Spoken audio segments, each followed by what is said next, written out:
Phil Helmuth is looking down on Queen 6 suited. Pre-flop has already built a decent-sized pot, and we end up heads up with Phil Helmuth against Ferdinand's ace-jack. Stacks are deep, they are chatting, but both know this is a spot where one big pot can flip the session. The flop comes paired rainbow. Ferdinand checks from out of position with what looks, on the surface, like top pair top kicker on a paired board. From his seat, it is a little too strong to turn into a bluff and a little too middling to start blowing up the pot. Helmuth has absolutely smashed it. He fires 4,000 into the middle, a classic Phil value bet that looks small enough to get floated by worse aces and stubborn pocket pairs. Ferdinand just calls. His call keeps Phil's entire bluffing and thin value range alive while he sees what the turn brings. At this point, Phil is miles ahead, but the pot is already big enough that one card can flip everything. The turn is the 7 of clubs, and now the backdoor club flush is open. Ferdinand checks a second time, which from Phil's point of view is very comforting. When ace-jack or ace-king does not raise on this turn, it starts to look a lot like a pot-controlled one-pair hand or some give-ups that floated the flop. Helmuth continues for 12,000. That sizing screams, I still have it. He is charging flush draws, extracting value from any ace, and making life miserable for pocket pairs that refuse to believe him on the flop. Ferdinand thinks, and again just calls. He cannot love it, but with ace-jack he beats all the bluffs and every worse ace that Phil is capable of barreling. The river is the ace of hearts, and that card rewrites the script. Ferdinand, who has been in check and call mode on flop and turn, now suddenly leads for 18,500. Cannon bets. I was waiting for that. That river bet is sneaky and brutal. From Ferdinand's side, it makes perfect sense. When the ace pairs, every queen in Phil's range is going to feel invincible. Is this even possible? I was thinking he was going to pay off 50,000 drawing to 2 outs. It was so sweet. Pot, and I was going to bet 30 in the end, and he was going to call me with his ace-10 or whatever. Oh, come on, are you serious? I mean, can this just keep happening to me? It's like, you got an ace, boss? 18-5, you'll see what I got. You called a pot size. What do you got? I got a queen. Bill calls. No stops today in the bus. Bill Perkins is looking down at Queen 8 offsuit. You can't let him hit the 2-outers. I don't think you know how to beat this game. If he had 2 9s and he just shoved there, and he just put in like 80,000, you think that's good poker because he won? No, Is that good poker because he won? Or? I'm not saying that. I'm saying that he What are you made the saying move exactly? on the right moment and in the right spot. You know what I mean? Okay, so Because, so he's he playing was really good getting poker. scared. So he's like a great player now, huh? What are you saying? I want to hear you say You don't it. understand what I'm saying. You don't Well, understand tell what me. I'm saying. He's a great player, right? This guy. You don't understand what I'm saying. Pre-flop sets the stage for a classic collision between a fearless professional and a wealthy amateur who refuses to back down. It was great poker. I folded. He got me off a pair. Dario Minieri, the aggressive Italian pro known for his hyper-loose style, opens the pot to 1,100 with ace-queen suited. It is a standard open, but the action gets interesting immediately. The flop falls a texture that spells disaster for the amateur. Both Minieri and Perkins flop top pair, but the difference in kickers is catastrophic. He's up like 100 again or something. the young Shalom monk. It's awesome. Minieri starts with a continuation bet of 2,100. Elke, holding 2 overcards and a gut shot straight draw, makes a sticky call, refusing to give up just yet. Then, Perkins decides to take control. Misreading the strength of his hand and likely putting the pros on draws or weaker pairs, he raises to 10,000. This is a massive overplay. By raising top pair with a weak kicker in a multi-way pot, Perkins effectively isolates himself against hands that crush him. He folds out the worse hands and keeps in the better ones.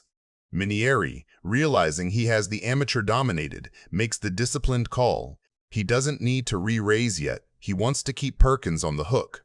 Elke, realizing he is sandwiched between a raiser and a caller, wisely gets out of the way. Minieri checks the turn. A brilliant tactical move. He feigns weakness and invites Perkins to fire again.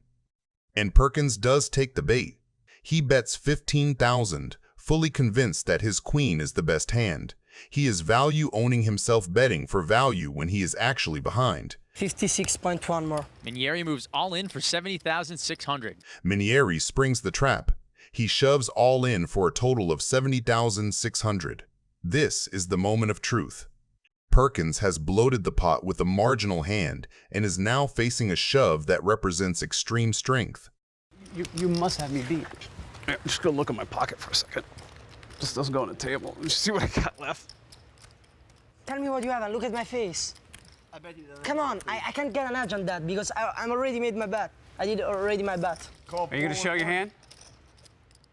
I can't answer this now. Amanda. I can't answer this now. Can she make you show your hand? I don't want him to show his hand. Oh, come on, guys. Amanda, you got that one right. That was a good answer, because the hand's not really over. Just for agony's sake, I think your hand's worth not now, but $56,000. after- I want to see your hand. He calls. Ace queen. You got it. What do you have? Queen 8. How many times you want to run? 3. Okay. River number 1, 5. 5. You didn't have any ace. I gotta give you good news. River number 2, tray of spades. Oh, good talking, Dario. Shot for an 8. For my friend, 1 time for Texas, an 8 for Texas. This game's sick. Texas, you River number 3 goes to Dario. Take it. Ship full cargo to the Italian. They ship 80,000 with one pair at this table. All right, let's rebuy. Daniel Negreanu is looking down at King Jack suited. Pre-flop begins with a strategic skirmish between two legends whose history at the table spans decades. Barry opens the action to 1,400 holding Queen 8 suited. While this is a somewhat speculative open, Barry often uses these suited gappers to balance his range. Negreanu, sitting in position with King Jack suited, decides that Barry is opening too wide and puts in a 3-bet to 4,500. Negreanu is using his small ball philosophy to seize the initiative and force Barry to play a bloated pot out of position. About $1.50 or so. Barry wants to make sure Daniel's got enough to make this call worthwhile. Barry, unwilling to surrender to his longtime rival and holding a hand that can flop reasonably well, makes the call. The flop falls a texture that is heavy with potential, but creates a massive disparity in actual hand strength. After Barry checks his top pair, Negreanu fires a continuation bet of 5,500. He is semi-bluffing, knowing that even if he is called, he has numerous ways to win the pot on later streets. The turn brings the 5, a complete brick that changes nothing regarding the hierarchy of the hands. Barry checks for a second time, sticking to his defensive line. Negreanu now faces a critical strategic fork in the road. 12-5. If he checks back, he takes the free card but surrenders the story he has been telling. To maintain his aggressive narrative and maximize his fold equity, Negreanu fires a second barrel of 12,500. By betting here, he is representing a premium overpair like pocket aces or pocket kings, trying to force Barry to fold a weak queen or a 10. Barry, however, remains skeptical. The river is the 4, a card that essentially represents the end of the line for Negreanu's draws. However, the story he has told is incredibly strong. He decides to empty the clip, firing a massive third barrel of 32,500. This is a highly polarized wager. He is either sitting on the absolute nuts or a complete airball. He is putting Barry to a final, expensive test. Bet 32.5. Daniel bets 32,500 and Barry calls and wins. Big as it gets. Yeah. I almost gave up and was like, what the hell? How can I just check that hand? Mayhem kicks things off with pocket 3s. He raises to $400, but Nick and Francisco call with pocket 9s and king-queen suited. Thumbs up yet? Please do so. Wow. Whoa! Ludacris also calls with pocket deuces. This hand is gonna be epic. Mike X looks at 5-4 offsuit. Not the best hand, but in a 5-way pot, I think it deserves to see a flop. YouTube. Uh-oh, I'll shut the hell up here. This is set over set against straight, against overpair. Dear Lord. Mayhem checks with his set of 3s. Definitely not the most optimal play in a 5-way pot. Betting big and trying to scare away draws would have been the better play here. Huge one if the board does not pair. Nick bets his overpair. Here comes a raise. Mike X sitting there with the nuts. He's tanking, probably deciding how to get value without scaring everyone off. He doesn't want to make it obvious he's sitting pretty, but he also wants to get paid. It's a tricky balance. Does he slow play it or fire to build the pot? Tough call in this high-stakes moment. And Mike, what cooler flop this is. Look at Luda. Whoa. Trying to figure out what the hell Mike could have here. Mayhem moves all in with his set of threes. He's probably thinking he surely wins this one. But with 2 sets already on the board, it's just one of those nasty spots where the cards align against him. Can't win them all. And this hand's a brutal reminder of that. 12, 13, 15. Puts the call in. Mike's got the straight and he knows he's ahead. But this much action, 2 big raises in front of him, that's the kind of thing that makes even the nuts feel sketchy. He's sitting there doing mental gymnastics while trying not to look too interested. I'm all in. He's gonna send it all in. I guess I already decided. Fuck me. All right, one time, call. Mayhem needs a 6, a 3, or running 7s. 7, 6, or 3 for Mayhem. Luda needs a 2. Otherwise, Mike's going to win an 89K pot.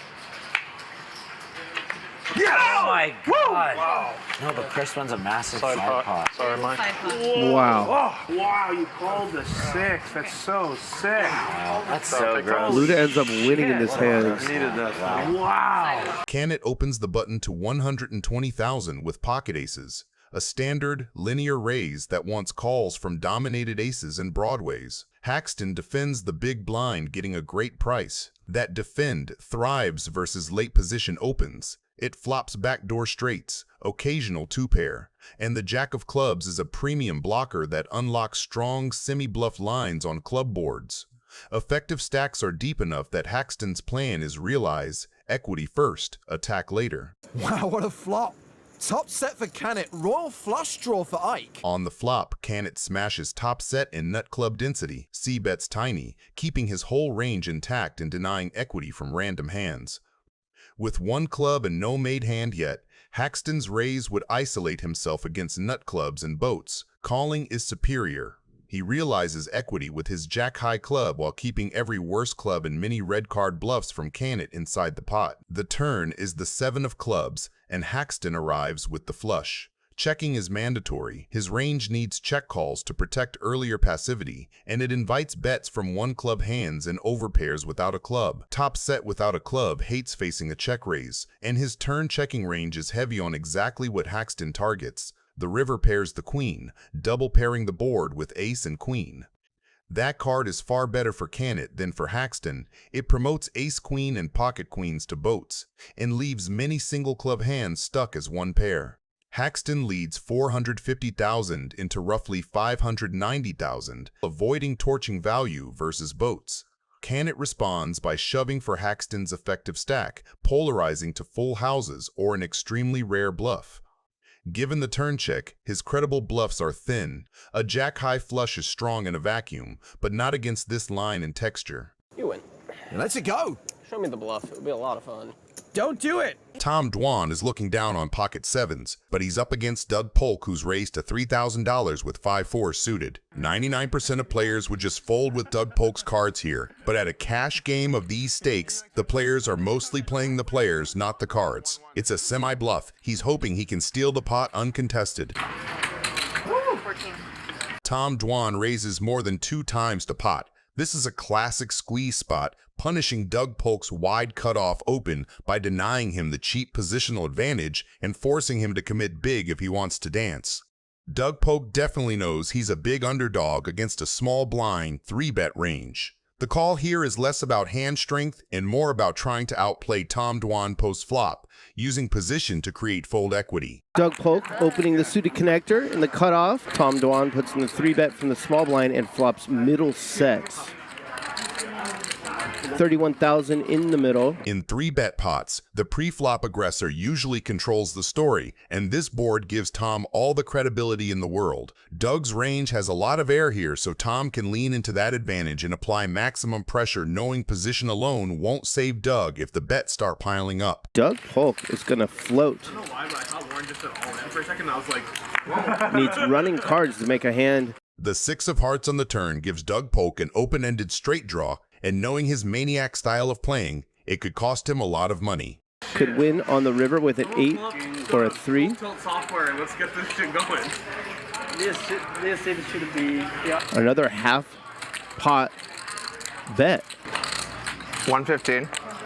And Doug's gonna raise. By inflating the pot here, Doug Polk is putting maximum pressure on Dwan's range and setting up the possibility to shove the river whether he hits or not. I call.